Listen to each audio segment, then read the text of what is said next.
Hello everyone, welcome to AG smart classes. AG smart classes में आपका स्वागत है। इस वीडियो में हम प्राचीन भारत का इतिहास टॉपिक कवर करेंगे। ये लंबा टॉपिक है, अतः एक वीडियो में तो कंप्लीट करना मुश्किल है। इसके लिए 2-3 वीडियो की एक सीरीज आएगी। तो ये है सीरीज का पार्ट 1। इस वीडियो में प्राचीन भारत के इतिहास के सभी महत्वपूर्ण पॉइंट्स को हमने कवर किया है, जो आपको SSC, railway, UPPSC, RO, Allahabad high court आदि एग्जाम्स की तैयारी और उनके रिवीजन में काफ़ी हेल्प करेंगे। तो आइए वीडियो की शुरुआत करते हैं। तो प्राचीन इतिहास के बारे में हम कैसे जानते हैं? हमारे पास कोई लिखित साक्ष्य भी नहीं है, ना ही कालक्रम को बताने वाली कोई पुस्तकें हैं। तो हम कैसे जानेंगे? उनके लिए हमारे पास कुछ सोर्सेज हैं, जैसे उनको स्रोत कहा गया है, जैसे ऋग्वेद हमारे वेद हैं। अब वेदों से हम क्या जानते हैं? वेदों से हम जानते हैं कि उस समय कैसी जीवन शैली थी, लोगों के विचार क्या थे, वे किसकी पूजा उपासना करते थे, उनका रहन सहन कैसा था। तो इन्हीं सब से हमें प्राचीन भारत के इतिहास के बारे में जानकारी मिलती है। अब इसमें इम्पॉर्टेंट जो चीज़ें हैं उनको हम कवर करते हुए चलते हैं, जैसे ऋग्वेद के अंदर क्या क्या इम्पॉर्टेंट है। तो इसमें पहला पॉइंट है, ऋग्वेद में 10 मंडल हैं।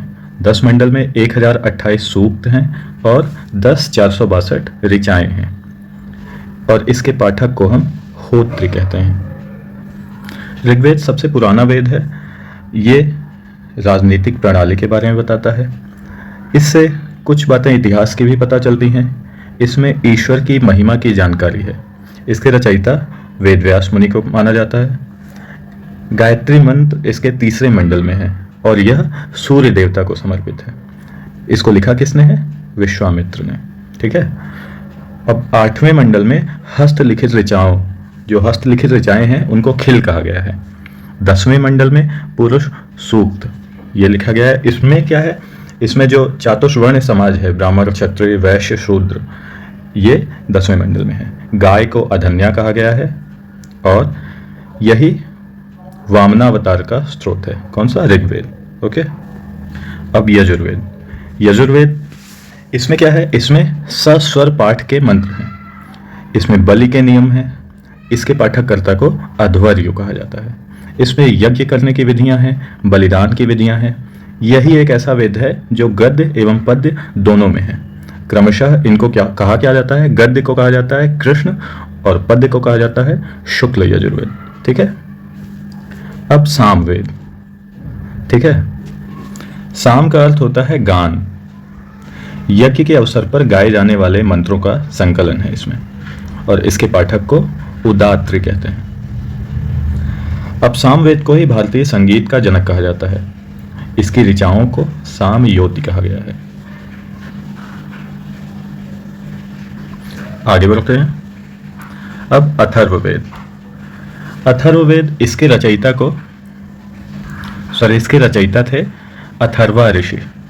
इस वेद में कन्या के जन्म की निंदा की गई है। अब इसमें सामान्य मनुष्यों के विचारों और अंधविश्वासों का वर्णन किया गया है। पृथ्वी सूक्त इसका प्रतिनिधि सूक्त है, और इसमें परीक्षित ये कुरु राजा थे, जो कौरव और पांडव आपने सुना होगा, तो अंतिम राजा थे परीक्षित, उनका वर्णन किया गया है अथर्ववेद में। अब देखते हैं वेदों की शाखाएं क्या है। वेदों को अलग अलग भागों में बांटा गया है, उनकी अलग अलग ब्रांचेज हैं। ऋग्वेद की ब्रांच क्या है? शाकल। यजुर्वेद की ब्रांच है शुक्ल यजुर्वेद। इसके अंदर भी 2 भाग हैं, माध्यन्दिन और काण्व। फिर कृष्ण यजुर्वेद के भाग हैं काठक, कनिष्ठल, मैत्रायणी और तैत्तिरीय। ओके। अब सामवेद के कौथुम, राणायनी, जैमिनी या तलवकार, और अथर्ववेद की शाखाएं हैं शौनक और पैपलाद। अब ये इंपॉर्टेंट चीज है, ब्राह्मण, आरण्यक तथा उपनिषद। अब जैसे वेद होते थे, तो वेदों की भाषा तो टफ है, तो उनको समझाने के लिए और उनकी अलग अलग व्याख्या करने के लिए उनके अलग अलग ब्राह्मण ग्रंथ होते थे, और उनके अंदर उपवेद होते थे। ठीक है। तो ये काफ़ी इंपॉर्टेंट है, ये काफ़ी एग्जाम्स में आ भी चुका है। इसको हम लोग देखते हैं। ऋग्वेद का ब्राह्मण ग्रंथ क्या है? ऐतरेय तथा कौशितकी। ठीक है। इसका उपवेद क्या है? आयुर्वेद, और इसके प्रणेता कौन है? धन्वंतरी। फिर यजुर्वेद का ब्राह्मण ग्रंथ है तैत्तिरीय तथा शतपथ। इसके उपवेद क्या है? धनुर्वेद, और इसके प्रणेता कौन थे? विश्वामित्र। फिर आता है सामवेद का ब्राह्मण ग्रंथ है पंचविश। ठीक है। इसका उपवेद है गंधर्व वेद, और इसके प्रणेता थे भरत मुनि। फिर अथर्ववेद का ब्राह्मण ग्रंथ है गोपद, और उपवेद है इसका शिल्पवेद। इसके प्रणेता थे विश्वकर्मा। अब हम देखते हैं अलग अलग पॉइंट्स। आरण्यक, ये क्या है? ये इसमें यज्ञ से जुड़े हुए कर्मकांडों की अभिव्यक्ति होती है। उपनिषद, हमारे 108 उपनिषद हैं, और इनमें से भी 13 मूलभूत उपनिषद हैं। स्त्री की सर्वाधिक निम्न स्थिति मैत्रेयनी संहिता में। शतपथ ब्राह्मण, इसमें स्त्री को पुरुष की अर्धांगिनी कहा गया है। चारों आश्रमों का उल्लेख है जाबालोपनिषद में। मनुस्मृति सबसे प्राचीन ग्रंथ है, इसको शुंग काल का मानक ग्रंथ कहा गया है। नारद स्मृति, ये गुप्त काल में लिखी गई। आगे चलते हैं। वेदांग क्या है? वेदांग है, वेदों के टोटल 6 अंग हैं। वे किस किस टॉपिक पर हैं? जैसे पहला शिक्षा है शुद्ध उच्चारण शास्त्र के लिए। सेकंड है कल्प, इसमें कर्मकांडीय विधियां हैं। तीसरा निरुक्त है शब्दों की व्युत्पत्ति का शास्त्र, ये भाषा शास्त्र का प्रथम ग्रंथ है। फिर चौथा व्याकरण, पांचवा छंद, और छठवां ज्योतिष, प्राचीन आचार्य लगथ मुनि। फिर पॉइंट है गौतम धर्मसूत्र सबसे ज्यादा प्राचीन है, ये काफी इंपॉर्टेंट पॉइंट है। अब नेक्स्ट पॉइंट है पुराणों के रचयिता लोमहर्ष अथवा इनके पुत्र उग्रश्रवा को माना जाता है। इनकी संख्या 18 है। मत्स्य पुराण सबसे प्राचीनतम एवं प्रामाणिक माना जाता है। आगे हम देखते हैं बौद्ध, जैन एवं अन्य साहित्यों के बारे में। अब कथा वस्तु, ये हीन यान से संबंधित है। ठीक है। इसमें भगवान बुद्ध का जीवन चरित्र लिखा गया है। आगम, ये जैन साहित्य को कहते हैं। ठीक है। जैन का प्रारंभिक इतिहास कल्प सूत्र में वर्णित है। भगवती सूत्र क्या है? भगवान महावीर के जीवन कृत्यों से संबंधित है भगवती सूत्र। अर्थशास्त्र कौटिल्य का लिखा हुआ है। कौटिल्य चाणक्य, ये मौर्यकालीन है। राजतरंगिणी, ये कल्हर द्वारा लिखा हुआ है। ये कश्मीर के शासकों का वर्णन किया गया है इसमें 12वीं सदी तक, ये इंपॉर्टेंट टॉपिक है। फिर चचनामा, इसको लिखा है अली अहमद ने, ये अरबों की सिंध विजय। फिर अष्टाध्यायी, ये पाणिनि ने लिखा है। इससे संस्कृत व्याकरण की प्रथम पुस्तक कहा गया है। इसमें लिपि शब्द का प्रयोग किया गया है। फिर गार्गी संहिता, ये कात्यायन मुनि ने लिखा है। ये एक ज्योतिष ग्रंथ है, इसमें यवन आक्रमणों का उल्लेख है। ठीक है। फिर महाभाष्य, ये पतंजलि ने लिखा हुआ है। पतंजलि कौन थे? पुष्यमित्र शुंग के पुरोहित थे। ठीक है। आगे चलते हैं अगले टॉपिक पर, विदेशी यात्री।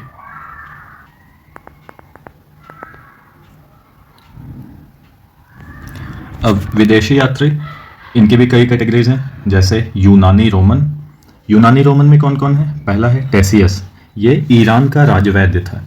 दूसरा हेरोडोटस, इसको फादर ऑफ हिस्ट्री कहा जाता है। इसने हिस्टोरिका पुस्तक लिखी थी, ये 5वीं शताब्दी ईसा पूर्व लिखी गई थी। इस पुस्तक में भारत और फारस के संबंधों का वर्णन किया गया है। तीसरा नंबर निरियाकस, अनेसिक्रटस, अरिस्टोबुलस, ये सिकंदर के साथ आने वाले लेखक थे। फिर मेगास्थनीज, इसने इंडिका पुस्तक लिखी थी, ये काफ़ी इंपॉर्टेंट है। ये सेल्यूकस निकेटर का राजदूत था जो चंद्रगुप्त मौर्य के दरबार में रहता था। फिर 5वां नंबर डाइमेकस कौन था? ये सीरियन नरेस अंतियोकस का राजदूत था जो बिंदुसार के राज दरबार में रहता था। फिर डायोनिसियस, ये मिस्र नरेस टालमी फिलाडेल्फस का राजदूत था, ये अशोक के राज दरबार में रहता था। फिर टालमी, इसने भारत का भूगोल नामक एक पुस्तक लिखी थी। फिर प्लिनी, ये नेचुरल हिस्ट्री पुस्तक इसने लिखी थी। Indian minerals and flora and fauna, मतलब भारतीय वनस्पतियों के बारे में इसने जानकारी दी थी। यूनानी रोमन विदेशी यात्रियों के बारे में हमने बात कर ली। अब हम बात करते हैं चीनी यात्रियों के बारे में। तो चीनी यात्री कौन कौन आया था? फाहियान, ये चंद्रगुप्त द्वितीय के शासनकाल में आया था। यह 14 वर्षों तक भारत में रहा था। दूसरा नंबर ह्वेनसान, ये हर्षवर्धन के शासनकाल में आया था। इसने नालंदा में अध्ययन किया। भ्रमण वृत्तांत इसने सी यू की नामक एक पुस्तक में लिखा था। ह्वेनसान के बारे में है कि 629 ईस्वी में इसने चीन से प्रस्थान किया। इसने एक अपनी पुस्तक में एक सी यू की उसमें 138 देशों का विवरण दिया है। उसके यहाँ आने के समय नालंदा के कुलपति थे आचार्य शीलभद्र। ओके, अब हम चलते हैं अरबी यात्रियों की तरफ। अरबी यात्री कौन कौन थे? अल बरूनी आया था महमूद गजनवी के साथ। यह तुर्कमेनिस्तान ख्वारिज्म का निवासी था और इसकी पुस्तक का नाम है किताबुल हिंद या तहकीके हिंद। ये अरबी में लिखी गई है। इसमें टोटल 80 चैप्टर्स हैं। फिर सेकंड नंबर है इब्न बतूता। इसकी पुस्तक का क्या नाम है? रहला। ये भी अरबी भाषा में लिखी गई है। इसे 1333 ईस्वी में मोहम्मद बिन तुगलक ने दिल्ली का काजी मतलब न्यायाधीश नियुक्त कर दिया गया था। किसने किया था? मोहम्मद बिन तुगलक ने। नेक्स्ट चलते हैं अन्य यात्री। अन्य यात्रियों में तारानाथ एक यात्री हैं। ये तिब्बत के लेखक थे। कंग्यूर तथा तंग्यूर इनकी किताबों का नाम है। फिर मार्को पोलो, ये इटली का निवासी था। 13वीं सेंचुरी में आया था। सीई का मतलब होता है आफ्टर जीसस क्राइस्ट और बीसीई का मतलब होता है before Christ, before common era, और सीई का मतलब होता है कॉमन एरा। कॉमन एरा मतलब जो अभी का चल रहा है, जैसे ईस्वी के बाद 1-2 जैसे इस समय चल रहा है 2022। और बीसीई का क्या मतलब होगा? जब 0 से पहले जितने साल थे उनको बीसीई कहा जाता है। ये उल्टा चलता है और कॉमन एरा वाला ये तो सीधा ही चल रहा है। अब हम भारतीय पुरातत्व के कुछ फैक्ट्स देखते हैं। जैसे भारत में फादर ऑफ इंडियन आर्कियोलॉजी किसे कहा जाता है? सर अलेक्जेंडर कनिंघम को। ठीक है। गरुड़ स्तंभ लेख, ये वेसनगर विदिशा में है। इसमें भागवत धर्म के बारे में लिखा गया है और यवन राजदूत होलियोडोरस के बारे में बताया गया है। ठीक है। सोहगौरा अभिलेख नेक्स्ट है। इसी अभिलेख में सर्वप्रथम दुर्भिक्ष की जानकारी मिली है। फिर नेक्स्ट है भीतरी स्तंभ लेख, ये स्कंदगुप्त ने बनवाया था। इसमें हूण आक्रमण की जानकारी है। फिर एरण अभिलेख, ये भानुगुप्त शासनकाल में था। इसमें सती प्रथा का प्रथम लिखित साक्ष्य है। ठीक है। फिर मंदसौर अभिलेख, इसमें रेशम बुनकर श्रेणी के बारे में पता चलता है। फिर बुर्ज होम कश्मीर में है। इसमें ये नवपाषाणकालीन पुरास्थल है। इसमें गर्तावास का साक्ष्य मिला है। गर्तावास मतलब जो अंदर गड्ढे में आवास हो। ठीक है। अब सिक्कों पर लेख, ये सबसे पहले यवन शासकों के शासनकाल में शुरू हुआ। हाथी गुम्फा अभिलेख, ये कलिंग राज खारवेल के शासनकाल में। जूनागढ़ अभिलेख, ये रुद्रदामन। नासिक अभिलेख, ये गौतमी बलश्री। प्रयाग स्तंभ लेख समुद्रगुप्त ने बनवाया था। एहोल अभिलेख, ये पुलकेशिन द्वितीय के शासनकाल में। मंदसौर अभिलेख, ये मालवा नरेश यशोवर्मन। ग्वालियर अभिलेख, ये प्रतिहार नरेश भोज। फिर भीतरी और जूनागढ़ अभिलेख, ये स्कंदगुप्त के शासनकाल में। आगे पढ़ते हैं देवपाड़ा, ये बंगाल शासक विजयसेन। फिर कुछ फैक्ट्स हैं। एपिग्राफी, एपिग्राफी किसको कहते हैं? अभिलेखों के अध्ययन को। ठीक है। अब उत्तर भारत के मंदिर जो हैं उनकी शैली क्या है? नागर शैली। दक्षिण भारत के मंदिर जो हैं उनकी शैली है द्रविड़ शैली। दक्षिणापथ मतलब दक्षिण की ओर जाते समय रास्ते में मतलब मध्य भाग में वेसर शैली के मंदिर हैं। पंचायतन किसे कहा जाता है? पंचायतन ऐसी मंदिर रचना शैली है जिसमें एक मुख्य मंदिर होगा, बीच में उसके चारों ओर 4 सहायक मंदिर होंगे। जैसे कंदरिया महादेव मंदिर खजुराहो में है, ब्रह्मदेश्वर मंदिर भुवनेश्वर में है, लक्ष्मण मंदिर ये खजुराहो में है। लिंगराज मंदिर भुवनेश्वर में है। दशावतार मंदिर देवगढ़ में है उत्तर प्रदेश। और गोल्डेश्वर मंदिर ये महाराष्ट्र में है। फिर एक टर्म है न्यूमिस्मैटिक्स। इसका क्या मतलब है? सिक्कों के अध्ययन से संबंधित है। ओके, आगे बढ़ते हैं। अब हम इतिहास के कुछ टर्म्स देखते हैं, जैसे प्रागैतिहासिक काल। प्रागैतिहासिक काल क्या है? ऐसा काल जिस समय हमारे पास कोई लिखित विवरण उपलब्ध नहीं है। जैसे ऋग्वैदिक काल जो है वो तो उसमें हमें लिखित साक्ष्य मिलते ही हैं, और उसके भी पहले का काल जो है जिसमें लिखित विवरण हमारे पास नहीं है उनको प्रागैतिहासिक काल कहते हैं। फिर आद्य ऐतिहासिक काल। आद्य ऐतिहासिक काल हैं जिनके विवरण लिखित तो हैं लेकिन उन्हें हम लोग अभी पढ़ नहीं पाए हैं। जैसे सिंधु घाटी सभ्यता, उसमें लिखित विवरण कुछ मिले हैं पर हमारी टेक्नोलॉजी अभी उस तरह की नहीं है कि हम उसे पढ़ सकें।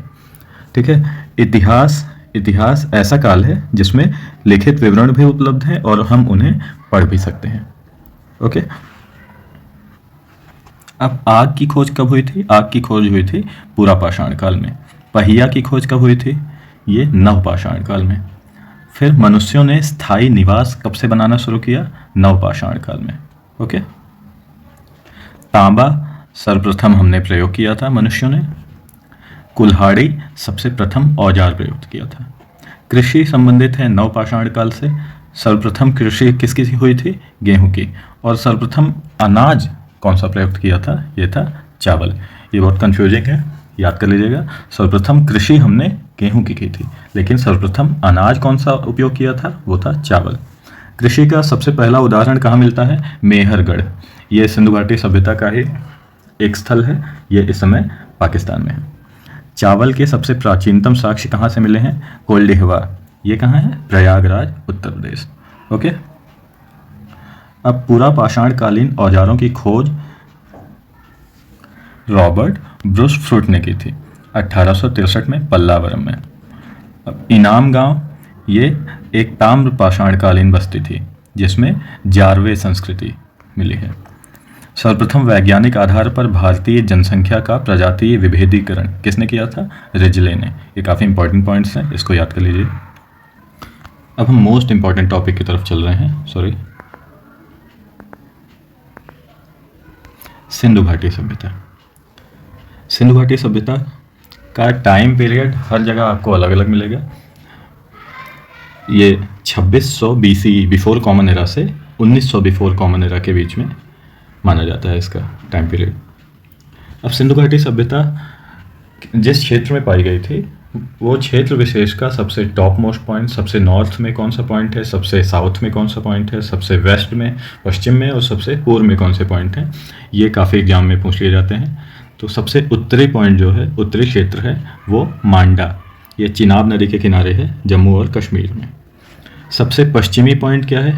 सुतका गेंडोर, ये दाश्क नदी के किनारे है, ये जो इस समय पाकिस्तान में है। सबसे दक्षिणी पॉइंट है दाइमाबाद, ये गोदावरी नदी के तट पर है महाराष्ट्र में।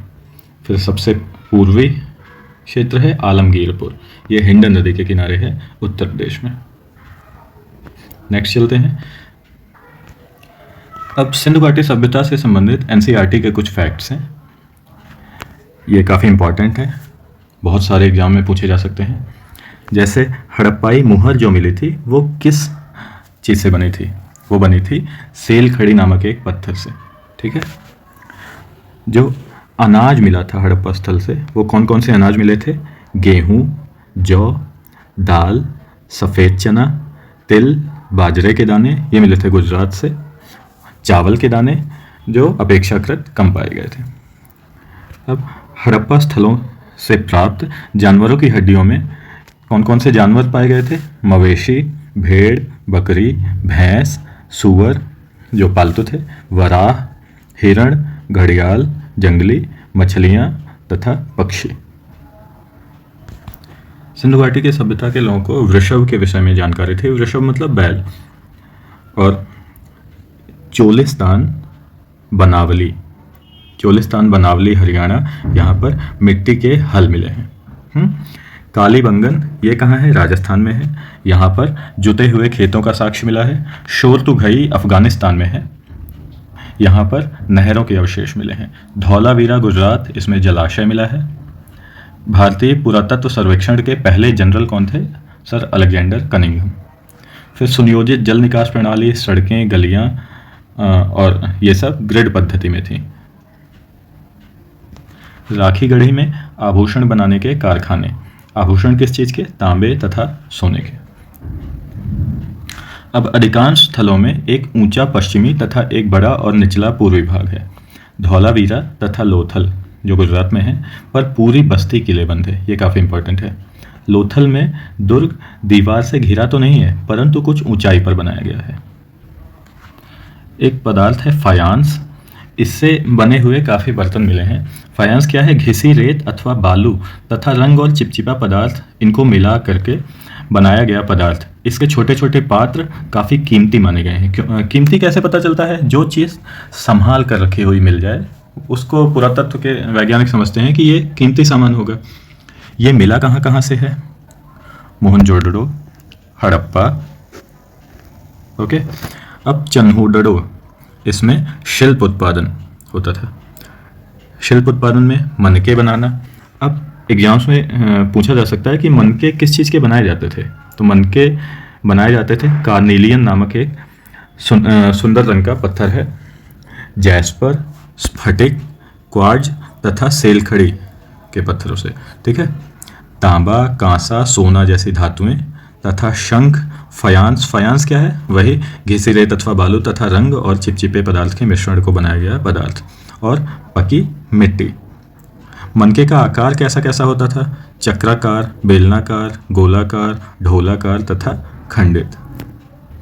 अब चन्हूदड़ो, लोथल, धौलावीरा, इनमें यहाँ पर छेद करने के विशेष उपकरण प्राप्त हुए हैं। शोरतुघई में लाजवर्द मणि मिली है। ये नीले रंग के पत्थर को कहा जाता है। लोथल में कार्नेलियन गुजरात से। सेलखड़ी राजस्थान, धातुएं राजस्थान, खेतड़ी राजस्थान, यहाँ से तांबा। दक्षिण भारत सोना। ये सब क्या थे? कच्चे माल के स्रोत थे। फिर ये इंपॉर्टेंट पॉइंट है कि खेतड़ी में मिले जो साक्ष्य हैं वे गणेश्वर जोधपुरा संस्कृति से संबंधित हैं। नेक्स्ट चलते हैं। सुदूर क्षेत्रों से संपर्क कैसे करते थे? संपर्क तो था ही, तो वहाँ से कुछ सामान मंगवाया जाता था। जैसे तांबा मंगवाया जाता था। ओमान, इसका नाम था मगान। मेलुहा, ये हड़प्पाई क्षेत्र था। इसके लिए मतलब मेलुहा शब्द यूज किया जाता था हड़प्पा के लिए। ये मिला कहाँ से है? पता कैसे चला है? ये मेसोपोटामिया के लेख दिलमुन से पता चला है। मेलुहा को नाविकों का देश कहा जाता था। अब बाट भी मिला था वहाँ से। बाट मिला था। बाट किससे बना था? चर्ट नामक पत्थर से। ठीक है। और धातु से निर्मित तराजू के पलड़े मिले थे। अब हम नेक्स्ट देखते हैं लूसेंट के टॉपिक्स। कार्बन 14 टेक्निक जो आप देख रहे हैं ये यूज किस में होती है? जैसे पुरातात्विक सामान मिलते हैं तो हमको पता लगाना होता है कि वो कितने समय पुराने हैं। तो हर एक वस्तु में कार्बन तो होता ही है। कार्बन के दो अलग अलग एटम्स होते हैं, एक कार्बन 12, एक कार्बन 14। ये टेक्निकल टर्म है। तो कार्बन 14 टेक्निक से पता लगाया जाता है कि कौन सी चीज़ कितनी पुरानी है। अब इसकी खोज किसने की थी? अमेरिकन एक केमिस्ट से रसायन शास्त्री V.F. लीवी। इन्होंने 1946 में कार्बन 14 टेक्निक की खोज की। अब हड़प्पा सभ्यता की खोज शुरुआत किसने की थी? हड़प्पा स्थल की 1921 में राय बहादुर दयाराम साहनी ने। सिंधु घाटी सभ्यता को आद्य ऐतिहासिक या कांस्य युग कहा जाता है। इसके निवासियों को द्रविड़ तथा भूमध्य सागरीय कहा गया है। जब सिंधु घाटी सभ्यता की खोज हुई थी तब सर जॉन मार्शल ASI के महानिदेशक थे, आर्कियोलॉजिकल सर्वे ऑफ इंडिया इसके महानिदेशक थे। तो 1924 में इन्होंने खोज की घोषणा की थी।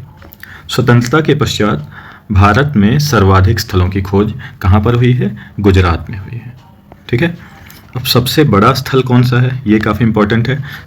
सिंधु घाटी सभ्यता का सबसे बड़ा स्थल है मोहनजोदड़ो। भारत में सबसे बड़ा स्थल कौन सा है? राखीगढ़ी, ये हरियाणा में है। ये घग्गर नदी के किनारे है। लोथल, सुतकोदा ये बंदरगाह थे सिंधु घाटी सभ्यता के। फिर पशुपति की मूर्ति ये कहाँ से मिली है? मोहनजोदड़ो से। यहाँ पर पशुपति मूर्ति के किनारे 4 अलग अलग जानवर थे। वो कौन कौन से थे? हाथी, गैंडा, चीता और भैंसा। ठीक है। हड़प्पाई मुहर, इस मुहर पे एक श्रृंगी पशु के निशान है। फिर स्त्री के गर्भ से निकलते हुए पौधे का निशान है। हड़प्पाई लिपि कैसी थी? जैसे मैंने बताया था, हड़प्पा की सभ्यता में लिखावट तो है पर हम उसे पढ़ नहीं पाए हैं अभी तक।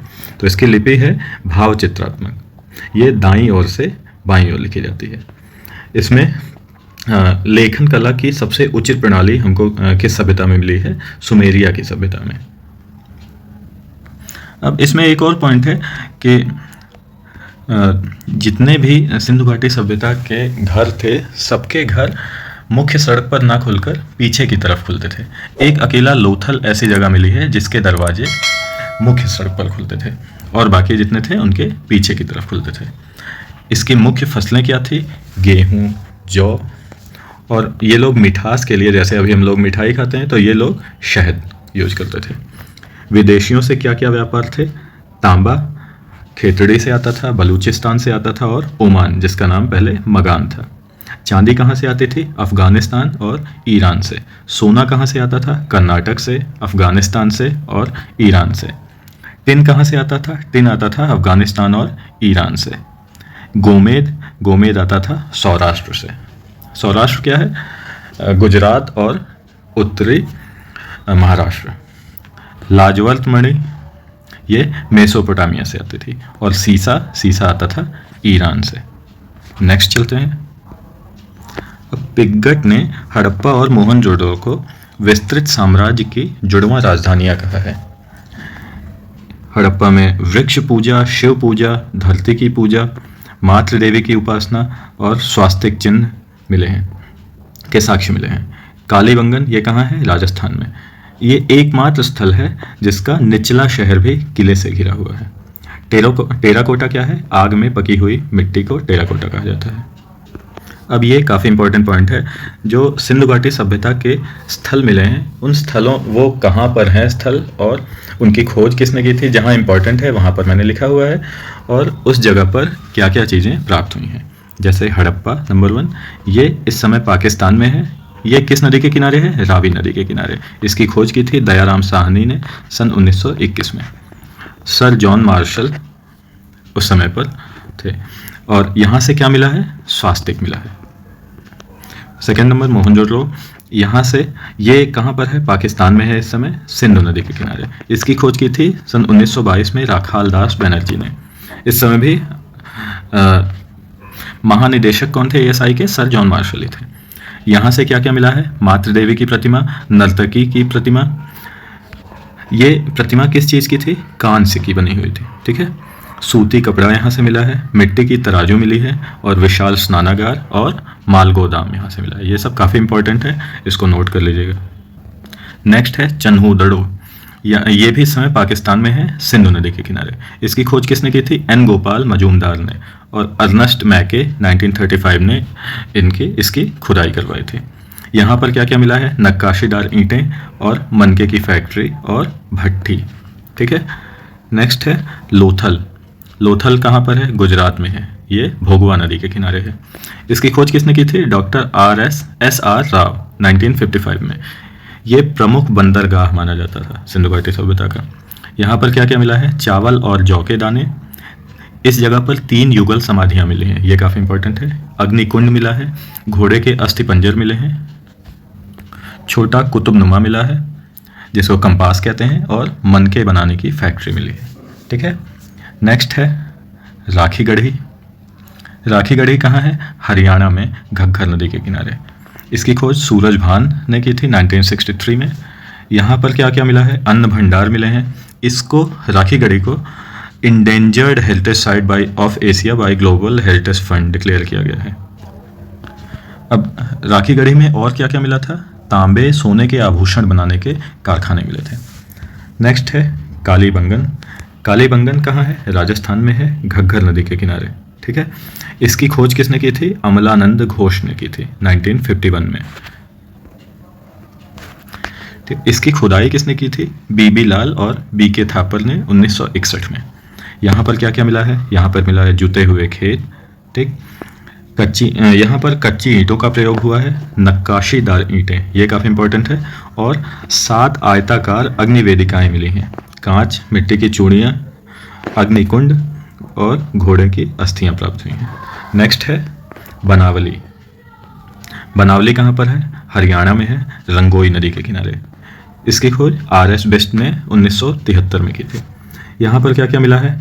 मिट्टी के हल्के खिलौने, जौ के बीज, तांबे के बाणाग्र। बाणाग्र क्या है? जो बाणों के आगे लगा हुआ फल होता है।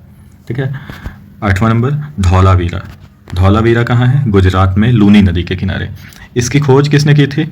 JP जोशी ने 1967 में, 1967 में। इसकी खुदाई किसने की थी? RS बेस्ट ने 1990 में। ये इसमें सिंधु सभ्यता के लिपि के शिलालेख मिले हैं, ये काफ़ी इंपॉर्टेंट है। धौलावीरा 3 भागों में विभाजित किया गया है। यहाँ पर खेल का मैदान, स्टेडियम और जल निकास की प्रणाली मिली है। फिर नेक्स्ट है सुरकोटा। यहाँ पर क्या क्या मिला है? घोड़े की अस्थियाँ और एक विशेष प्रकार की समाधि। नेक्स्ट कोट दीजी, ये पाकिस्तान में है, सिंधु नदी के किनारे। इसकी खोज की थी, ये उतना इंपॉर्टेंट तो है नहीं, फजल अहमद खान 1953 में। फिर नेक्स्ट है रंगपुर, ये गुजरात में भादर नदी के किनारे है। इसकी खोज SR राव ने 1953-54 में की थी। यहाँ पर चावल के दाने मिले हैं। नेक्स्ट है रोपड़, ये पंजाब में सतलज नदी के किनारे है। इसकी खोज यागिदत्त शर्मा ने की थी 1953 से 55 के बीच में। फिर इम्पॉर्टेंट है आलमगीरपुर, ये उत्तर प्रदेश में है, हिंडन नदी के किनारे। इसकी खोज किसने की थी? यागिदत्त शर्मा ने 1958 में। अब कृषि, किस किस चीज़ की कृषि की जाती थी सिंधु घाटी सभ्यता में? गेहूं, जौ, सरसों, मटर, तिल और कपास की। अब हम चलते हैं वैदिक सभ्यता की ओर। वैदिक सभ्यता, वैदिक सभ्यता में ऋग्वेद जो सबसे पुराना है, इसका कालक्रम क्या है?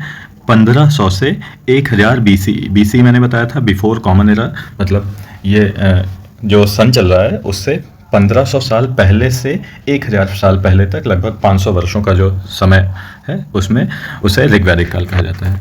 फिर उत्तर वैदिक काल क्या है? 1000 से 600 BCE तक। ठीक है, अब ये जो वैदिक सभ्यता है, इसे आर्यों द्वारा निर्मित सभ्यता कहा जाता है। इन्हें का, जैसे हमने पढ़ा था सिंधु घाटी सभ्यता, सिंधु घाटी सभ्यता एक नगरीय सभ्यता थी, लेकिन आर्यों की सभ्यता क्या है? वैदिक सभ्यता क्या है? ग्रामीण सभ्यता है। इसकी भाषा संस्कृत थी और माना जाता है कि इनके मूल निवासी थे वो मध्य एशिया से आए थे। ठीक है, ये मैक्स मूलर ने कहा है। और सर्वप्रथम आर्य पंजाब और अफगानिस्तान में बसे। ठीक है, इनका प्रशासन किस तरह था? पहले कुल, ग्राम, विश, जन और राष्ट्र। क्या है? कुल, ग्राम, फिर विश, जन और राष्ट्र।